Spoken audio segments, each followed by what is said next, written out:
Em primeiro lugar, é fundamental ver que, sim, de fato, esse empréstimo consignado poderia gerar essa concorrência para uma diminuição dos juros.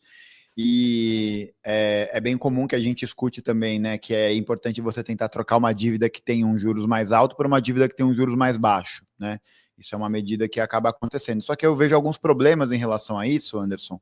Primeiro, porque você não tem um ganho substancial da massa salarial dos trabalhadores no Brasil. Então, esse processo de fornecimento de crédito, ele está acontecendo sem que haja, junto com ele, um aumento da qualidade de rendimentos do trabalhador, né? Saiu um dado, acho que no ano passado, que a massa salarial que compõe o PIB brasileiro é a menor dos últimos 20 anos, né? O que é um indicativo também de que o trabalhador tem ganhado cada vez menos, tem trabalhado cada vez mais, e a tendência é que isso leve a um crescimento desse endividamento.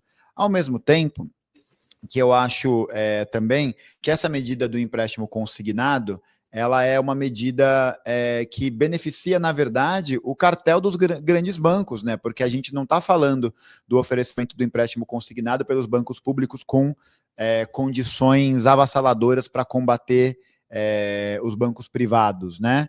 A gente está falando da inserção desses bancos e dessas instituições financeiras dentro desse mercado de crédito e que, por mais que tenha um juros mais baixo do que geralmente tem outras formas de empréstimo, como é o empréstimo pessoal, você ainda tem esse lobby sendo feito por essas instituições que agora vão ter acesso a esse crédito. Com relação a, com relação a essa questão, não é da Febraban, agora me fugiu. Sobre o endividamento, eu acho que é interessante, porque você traz um dado que eu vou até só fazer um adendo, que são 76% da população que estão endividados, mas eu acho que é importante salientar também para as pessoas que estão ouvindo a gente, que esse endividamento, ele conta a partir do momento que você realiza um financiamento, o que não significa que você não está pagando, né?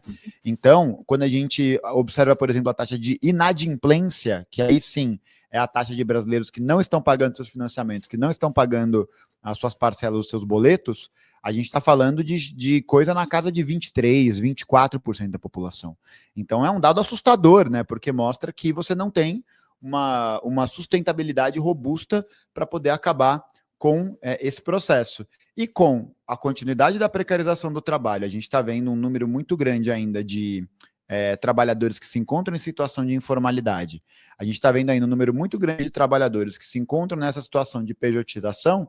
A tendência, e eu acho que essa é uma questão bastante sensível, né? É a gente vê que boa parte do consumo das famílias está sendo depositada no crédito. Então as pessoas não estão fazendo empréstimo não para poder comprar carro, não para poder comprar casa, mas para poder comprar comida, para poder pagar o aluguel, né? Então eu acho que isso é um sintoma muito grave que o governo não tem realizado um enfrentamento robusto, né? Porque haveriam outras medidas para poder ser realizado, como, por exemplo, o imposto sobre a exportação de bens do agronegócio, a utilização da Caixa Econômica Federal ou do Banco do Brasil para poder conseguir jogar essa lógica de juros mais baixo.